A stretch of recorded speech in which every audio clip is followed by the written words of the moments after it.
ये है 5 व्रत मानसिक। शारीरिक व्रत में जो भी व्रत रहे 24 घंटे में एक बार केवल लें, रात्रि में बिल्कुल नहीं। अगर और कोई व्रत नहीं रहते तो एक बार अन्न लेने वाला भी 24 घंटे में वो व्रताधारी ही कहा जाता है। 8 पुष्पों के द्वारा अपने आराध्य देव की आराधना करें। गृहस्थ में उतना ही अपना अधिकार माने। बोले यावत भ्रियते जठरम तावत स्वस्त्वम ही देहिनाम अधिकम यो भी मन्येत सस्तेनो दंडमर्हति। जो गृहस्थ में होकर यह अभिमान करता है कि मेरी इतनी संपत्ति, मेरा इतना बैंक बैलेंस, मेरा मेरा मेरा इतना, वो दुर्गति को प्राप्त होता है।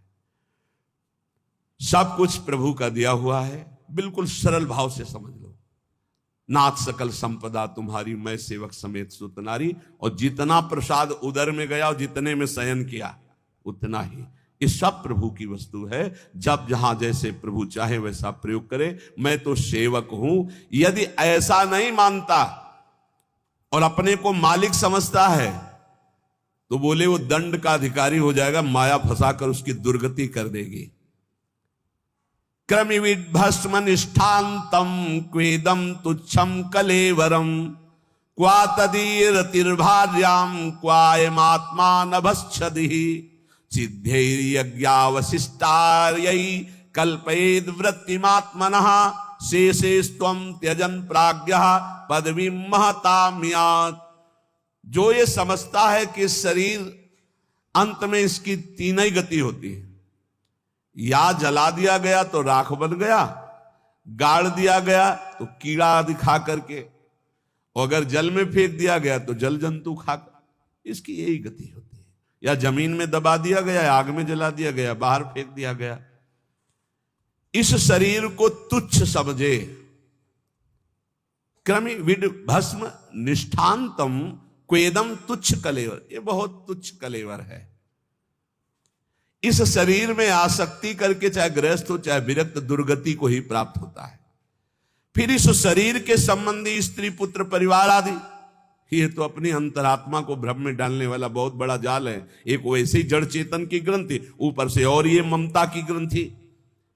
गृहस्थों को चाहिए कि प्रारब्धवशात जो भी आपको प्राप्त हुआ है धन संपत्ति आदि, वो प्रभु का है ऐसा माने। तो दियम वस्तु गोविंदम तुभ्यमेव समर्पये, और प्रसाद से अपना जीवन निर्वाह करे। उसे यज्ञ अवशिष्ट कहते हैं, भगवान को अर्पित करके। जो बुद्धिमान पुरुष शरीर पर अभिमान नहीं करता, वस्तुओं की प्रभु की मानता है और नाम जप करता है, तो इस शरीर को त्याग कर वो संतों के पद को प्राप्त होता है। कह रहे शेषेस्त्वं त्यजन प्राज्ञः पदवी महताम्यात्। जो संतों की गति होती है वही उस गृहस्थ की गति होती है। चाहे गृहस्थ हो चाहे विरक्त, उनको इन दोषों पर विजय प्राप्त करना ही होता है भगवत प्राप्ति के लिए। असंकल्पात् जयेत कामम क्रोधम काम विवर्जनात् अर्थानर्थे क्षया लोभम भयम तत्वामर्शनात्। काम पर यदि विजय प्राप्त करना है तो उपाय बता रहे हैं। असंकल्पात् जयेत कामम, काम का भोग का संकल्प न बनने पावे बस, तो आप बचा ले जाओगे अपने आप को। यदि मैं भोगूंगा ऐसा संकल्प बन गया तो आप नष्ट हो जाओगे। प्रायः काम की चतुरता कोई नहीं जान पा रहा है। बहुत ये अंदर का चिंतन किया हुआ विषय आपको परोस रहे हैं, अगर आप पा पाओ। काम मन में अहम में जो ही आया तो पहले ये हमको लपेटता है। हम समझते हैं मुझे देखना है, मुझे छूना है, मुझे भोगना है। जहां ये आया बस आपका काम खत्म, अब वो अपना काम करवा लेगा। अगर आप दृष्टा बने रहे, इसकी लपेट में ना आए, तो आप जीत जाएंगे इसे। कि दृष्टा, एक काम आ गया मन में, एक काम अहंकार में आ गया, अहम में, नहीं नहीं मुझे नहीं भोगना। एक काम तू वहां है, मेरे पे नहीं है, मैं तुझे देख रहा हूं, तू मेरे को नहीं देख सकता, मेरे को स्पर्श नहीं। हम भूल करके उसके लपेट में आ जाते हैं, तभी हम कामी कहलाए, तभी हम परास्त हो जाते हैं। असंकल्पात् जयेत कामम, संकल्प ही मत बनने दीजिए। कब संकल्प बनता है? ध्यायते विषयान पुंसा संगास्तेषु उपजायते। जब हम विषयों का चिंतन करते हैं, देखा सुना बोला बातचीत की, उसका चिंतन बना, तो ध्यायतो विषयान पुंसात् संगास्ते सूपजायत। अब उस भोग करने की संकल्प वृत्ति जागृत हो रही है। कब? जब उसका चिंतन किया, उसको देखा, उसका सुना, उसका मन। इतना समय क्यों दिया? ये गलती क्यों की? असंकल्पात जयत कामम। तुमने समय दिया, संकल्प बना दिया, अब तो तुम्हें भ्रष्ट होना ही पड़ेगा। अब तुम्हारे पास रह नहीं गया कुछ बचाने के लिए, ले जाएगा, नष्ट कर देगा, तुम तन्मय हो गए। काम से बचने का उपाय बता रहे हैं, ध्यान ना होने पावे, संकल्प ना बनने पावे। ध्यायतो विषयान पुंसात् संगास्ते सूपजायते संगात संजायते कामा कामात् क्रोधो भी जायते। क्रम है, क्रोधात् भवति सम्मोहा सम्मोहा स्मृति विभ्रमः स्मृति भ्रंशात् बुद्धिनाशो। बुद्धि, ये श्लोक पढ़ने में देर लगा है, उसको ये सब करने में देर नहीं लगती। असंकल्प के द्वारा, मतलब संकल्प त्याग के द्वारा, भोग का संकल्प ही ना होने पावे तो आप काम विजयी हो सकते हैं। इसीलिए कहते हैं राधा राधा राधा राधा। जब आपके अंदर वो चक्रव्यूह रचना रच रहा हो काम के चिंतन की, उसी समय तोड़ो राधा राधा राधा राधा। वो कहेगा चुप रहो, नाम मत जप करो, मेरी बात सुनो। आप सुनना नहीं, मैं देख रहा हूं कि तू काम है, मेरे में नहीं है, तू मन में है, अंतःकरण पे है, अब मैं तेरे को देख लूंगा। खत्म हो जाएगा। बहुत डरपोक है सब। यदि नाम चल रहा है और आप अपने को दृष्टा माने, आप में कभी काम था ही नहीं, आप में कभी काम है ही नहीं, आपको कभी काम परास्त नहीं कर सकता, क्योंकि आप भगवान के अंश हैं। ये मायावी आप पर प्रहार नहीं, आप अपने स्थान से चूक गए और आपने जो ही ये स्वीकार किया शरीर भाव से कि मैं पुरुष, मैं भोक्ता, अब मारेंगे आपको। यही गलती हमें फंसा रही है। क्रोधो काम विवर्जनात्। क्रोध कब आता है? जब हमारी इच्छा के विरुद्ध कोई कार्य करता है, तब क्रोध आता है। हम चाहते हैं कि आप शांत बैठिए, आप अशांत होकर के बोलने लगेंगे, हमें गुस्सा आ जाएगा। हम चाहते हैं धर्म से चलिए, आप अधर्म से चलेंगे, क्रोध आ जाएगा। हम जो चाहते हैं उसके विपरीत जब होता है तब क्रोध होता है। तो ये जो हम चाहते हैं, भले हम धर्म चाहते हैं, शांति चाहते हैं, मंगल चाहते हैं, तो ऐसी चाहत संभाल के कि बाहर अशांति, अंदर अशांति प्रवेश न कर पावे। अगर बाहर कोई अशांत हो रहा है तो जोई जोई प्यारो करे सोई मोई भावे। शांत, आप तो शांत रहिए, अशांति आपके अंदर न जाने पाए, क्योंकि आप शांति प्रिय हैं। हम क्या करते हैं, बाहर शांति स्थापन के लिए अंदर शांति खो देते हैं। बाहर हमारी इच्छा के विपरीत हुआ कि अंदर हम अशांत हो जाते, गड़बड़ी। बाहर अशांति होने दो, अंदर शांति बनी रहनी चाहिए। हमारे इच्छा के विरुद्ध जब कोई कार्य करता है तो क्रोध आता है। कामना के विरुद्ध जब कोई कार्य होता है तब क्रोध आता है। क्रोध सबसे पहला काम करता है, वो मूढ़ता पैदा कर देता है। क्या कहना चाहिए, क्या करना चाहिए, सब खत्म हो जाता है। और मूढ़ता काम करती स्मृति का नाश करने का। मूढ़ता ही फौरन स्मृति का नाश किया। आप कौन है, आपका क्या कर्तव्य, आप क्या कर रहे हैं, भूल गए। और स्मृति नष्ट होते ही बुद्धि भ्रष्ट हो जाती है। और ये सब कहने में देर लगा या सेकंड में हो जाता है। इसीलिए क्रोध को जीतने के लिए इच्छा का त्याग करो। संतुष्टायन के नोवा, कैसी भी परिस्थिति हो क्रोध नहीं आना चाहिए। फिर कह रहे हैं लोभम अर्थानर्थी क्षया। ये रुपया ये अनर्थ ही करता है, अनर्थ ही करता है। यदि भगवान का भजन नहीं हो रहा तो ये रुपया अनर्थ पैदा कर देता है। यदि शब्द इसलिए लगाया कि अगर भगवान का भजन हो रहा है तो सुधन धन्य कहा गया। प्रथम गति जात की संत सेवा में, भगवत आराधना में, प्रभु के उत्सवों में, अन्य जीवों की सेवा में वो धन जाता है। बोले अब देखो ये सत्संग बना हुआ है, सत्संग हॉल, कितने लोग सुखपूर्वक भगवत चर्चा, अब इसमें किसी न किसी का तो अर्थ लगा है, तो धन्य है। जब तक सत्संग होता रहेगा, नाम कीर्तन होता रहेगा, ये बना है, उसका सुकृत हो रहा है। देने वाला तो गया, लेकिन उसका अर्थ और उसका ब्याज और उसकी महिमा उसको परम सुख प्रदान करती रहेगी, क्योंकि ये ऐसे, ये भी धन है। और भी जगह ऐसे लगे हुए हैं। बोले ये धन अगर भगवत चिंतन नहीं, भगवत आश्रय नहीं, तो अनर्था, ये अनर्थ पैदा कर देता है। एक मार्ग में जा रहे थे तो स्वर्ण और जवाहरात आदि की असरफियों से भरी हुई एक थैली पड़ी थी। किसी की गिर गई होगी। तो संत जा रहे थे, उनके शिष्य उठाने, बोले चुप, छूना मत, मृत्यु है, मार देगी, डाइन है, खा जाएगी ये संपत्ति। गुरु जी आप उल्टा सीधा बोलने लगते हो, कितनी बढ़िया ये रतन जवाहरात हीरा की थैली, आप कह रहे हो डाइन खा जाएगी, छूना मत, मार देगी। अरे बड़े मजे हो जाएंगे, खूब साधु सेवा करेंगे, कीर्तन करेंगे, भंडारा, तुम्हें विश्वास नहीं हो रहा ये खा जाती है। अच्छा रुको, चलो वहां झुरमुट में बैठते हैं और देखो ये डाइन कैसे खाती, किस किस को खाती। वो बैठे ही थे कि 4 लाख सैनिक घोड़ों पर उस समय चलते थे, घोड़े से चारों रुक गए, बोले यार किसी की गिर गई, बोले आसपास तो कोई दिखता नहीं, जब गिरी हुई चीज है तो हमारे ही अधिकार में आ गई, हम चारों लोग बांट लेते हैं। बोले हाँ बांट लेते हैं, चलो एक पेड़ के नीचे बैठते हैं। बैठे, भूख बहुत लगी है, अब इतनी संपत्ति मिली तो बढ़िया ठंडा जल लाओ और भोजन लाओ, चारों लोग पाया जाए, फिर इसे 4 हिस्सों में बांट के फिर हमारी तो ड्यूटी चल रही।